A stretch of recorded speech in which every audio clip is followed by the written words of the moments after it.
সড়কের কোথাও উঁচু আবার কোথাও নিচু খুঁড়ে রাখা হয়েছে বিভিন্ন অংশ। ঝুঁকিপূর্ণ এমন সড়ক দিয়েই দুর্ভোগকে সঙ্গী করেই প্রতিদিন যাতায়াত বাসিন্দাদের।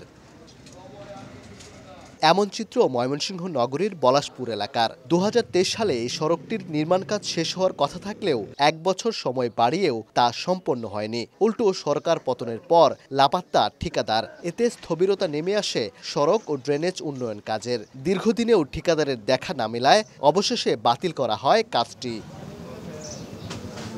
শুধু এই সড়কটি নয়, একই কারণে নগরীর কৃষ্টপুর, চরপাড়া, শম্ভুগঞ্জ, গোয়ালকান্দি, গন্দ্রপা সহ বেশ কয়েকটি এলাকায় চলমান সড়ক ও ড্রেনের নির্মাণ কাজ বন্ধ।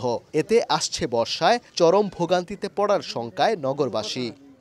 মাত্র ২ ঘন্টার বৃষ্টির ব্যবধানে দেখা যাচ্ছে যে আপনার হাঁটুর উপরে পানি। আমরা স্কুলে যেতে পারি না, রিক্সা পাই না, কারণ রিক্সাওয়ালা ভাড়াও বেশি চায় রাস্তার জন্য। রিক্সা উল্টে যা, ও টুলটে যা, মহিলারা দুঃখ পা। আজ ৩ বছর ধরে এই অর্ধেক কাজ করে ফেলায় রাখছে, আর করে না। ৬টি প্যাকেজের প্রায় ৪০ কিলোমিটার সড়ক ও ড্রেনের ১০২ কোটি টাকার কাজ বাতিল হয়েছে জানিয়ে সিটি কর্পোরেশন বলছে, পুনরায় প্রকল্পটি চলমান করতে দ্রুত টেন্ডার দেওয়া হবে। ৬টা প্যাকেজের পুরোটাই আমরা বাতিল করে দিয়েছি।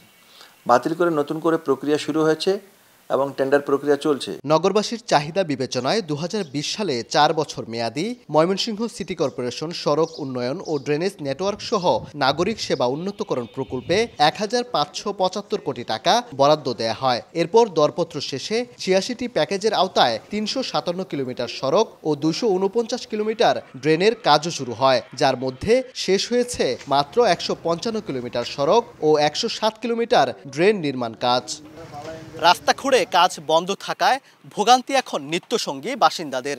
এ থেকে পরিত্রাণ পাওয়াটাকে সময়ের দাবি বলছেন তারা। তবে যেসব ঠিকাদাররা এভাবে কাজ বন্ধ রেখে লাপাত্তা হয়ে গেল, তাদের বিচারের দাবিও তুলছেন অনেকে।